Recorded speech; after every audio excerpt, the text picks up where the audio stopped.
नमस्कार, मैं हूँ वैशाली शेट्टी। मैं पायल शुक्ला। आप देख रहे हैं 24 न्यूज। आइए एक नजर डालते हैं देश दुनिया की तमाम बड़ी खबरों पर। बीएमसी चुनाव में जीत के बाद मेयर पद के लिए ढाई साल के फॉर्मूले पर शिंदे गुट ने अपना रुख किया स्पष्ट। कहा, 2.5 साल का कोई भी फॉर्मूला पूरी तरह है मनगढ़ंत। बीएमसी में मेयर को लेकर एकनाथ शिंदे और सीएम देवेंद्र फडणवीस मिलकर करेंगे फैसला। बीएमसी चुनाव के परिणाम आने के बाद अब मेयर को लेकर चर्चा हुई शुरू। इस बीच शिंदे की शिवसेना ने लिया बड़ा फैसला।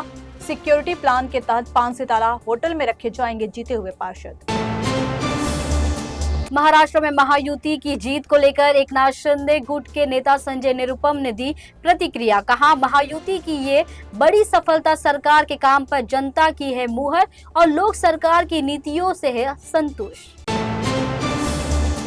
मुंबई नगर निगम चुनाव में भाजपा शिंदे गुट की जीत के बाद बीजेपी नेता तजिंदर सिंह बग्गा ने उद्धव और राज ठाकरे को मातोश्री में भेजी रसमलाई। बग्गा ने सोशल मीडिया पर रसमलाई ऑर्डर का स्क्रीनशॉट किया शेयर।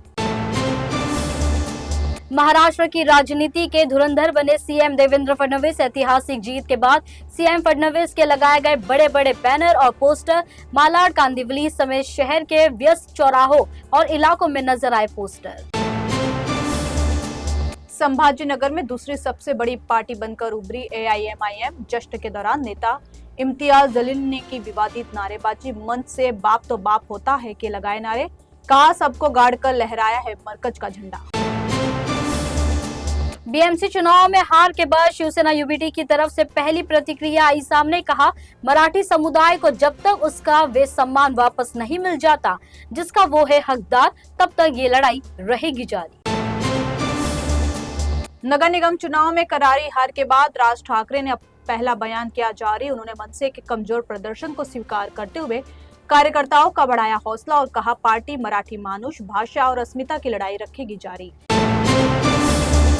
अकोला में भाजपा के विजयी उम्मीदवार पर हुआ जानलेवा हमला। पराजित उम्मीदवार नितिन राउत ने हार का जिम्मेदार ठहराते हुए शरद तुरकर पर किया हमला। शरद तुरकर को अस्पताल में कराया गया भर्ती। मामले की जांच में जुटी पुलिस।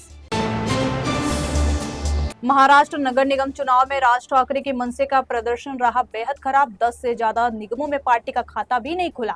एआईएमआईएम ने 13 नगर निगमों में जीत दर्ज कर मनसे और एनसीपी एसपी को छोड़ा पीछे। बीएमसी चुनाव नतीजों में कांग्रेस को लगा बड़ा झटका। मुंबई कांग्रेस की अध्यक्ष वर्षा गायकवाड़ का उद्धव ठाकरे की पार्टी से गठबंधन न करने का फैसला आत्मघाती हुआ साबित और सिर्फ 20 सीटों पर सिमट गई पार्टी। संजय राउत के जयचंद वाले बयान पर शाइना एनसी ने किया जोरदार हमला। संजय राउत को नजरअंदाज करना है बेहतर। एकनाथ शिंदे एक समर्पित आम आदमी के हैं डिप्टी सीएम। उन्होंने हमेशा काम में किया है विश्वास। बीएमसी चुनाव में दादरवल्ली लालबाग में ठाकरे बंधुओं को मिली जीत। ठाकरे बंधुओं के उम्मीदवारों ने 17 में से 14 वार्ड जीतने में रही कामयाब। मतदाताओं ने पूर्व महापौर श्रद्धा जाधव, किशोरी पेडनेकर और विशाखा राउत को फिर दिया मौका। सेंट्रल रेलवे ने 18 जनवरी से 15 फरवरी तक पनवेल और कलम्बोली के बीच ब्लॉक किया घोषित। ब्लॉक के दौरान 16 मेल एक्सप्रेस ट्रेनें होंगी प्रभावित। ब्लॉक के दौरान ओपन वेब गढ़ का किया जाएगा निर्माण।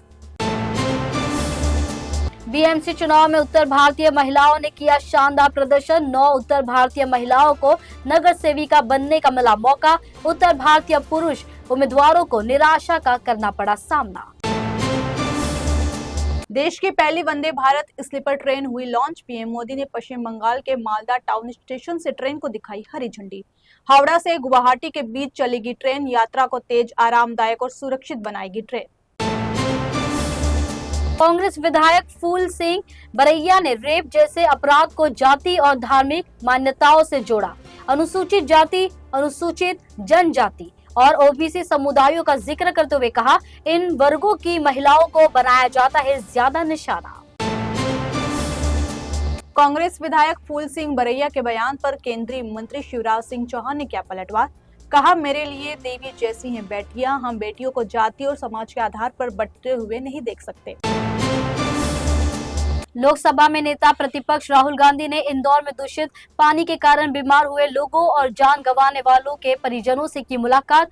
20 पीड़ित परिवारों को 1-1 लाख रुपए के दिए चेक। इस दौरान उन्होंने सरकार पर उठाए कई सवाल।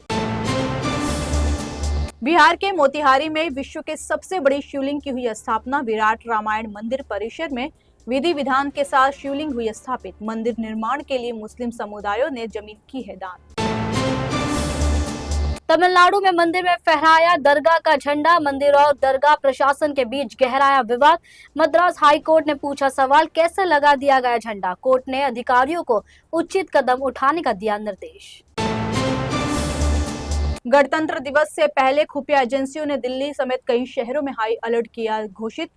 स्थानीय गैंगस्टर के जरिए हमले की फिराक में है खालिस्तानी और बांग्लादेशी आतंकी। दिल्ली के संवेदनशील इलाकों में मॉक ड्रिल की जा रही है आयोजित। छत्तीसगढ़ में माओवादी कमांडर पापा राव को सुरक्षा बलों ने मार गिराया। पापा राव पर सरकार ने 50 लाख रुपए का इनाम किया था घोषित। कई बड़े हमलों को दिया था अंजाम। लंबे समय से सुरक्षा बलों की रडार पर था पापा राव। तमिलनाडु में आयोजित जल्लीकट्टू कार्यक्रम में सीएम एमके स्टालिन ने दिया बड़ा बयान। कहा, पारंपरिक जल्लीकट्टू प्रतियोगिता में जो व्यक्ति सबसे ज्यादा बैलों को करेगा काबू, उसे पशुपालन विभाग में दी जाएगी सरकारी नौकरी। बांग्लादेश के राजबाड़ी जिले में एक और हिंदू युवक की हत्या। हिंदू युवक की जानबूझकर गाड़ी से कुचलकर कर दी गई हत्या। हादसे का सीसीटीवी फुटेज आया सामने। इलाके में तनाव और आक्रोश का माहौल। देश और दुनिया की तमाम बड़ी खबरों को देखने के लिए देखते रहिए इन 24 न्यूज। साथ ही इन 24 न्यूज के social media platform YouTube, Instagram और फेसबुक को लाइक, सब्सक्राइब और शेयर करना ना भूले।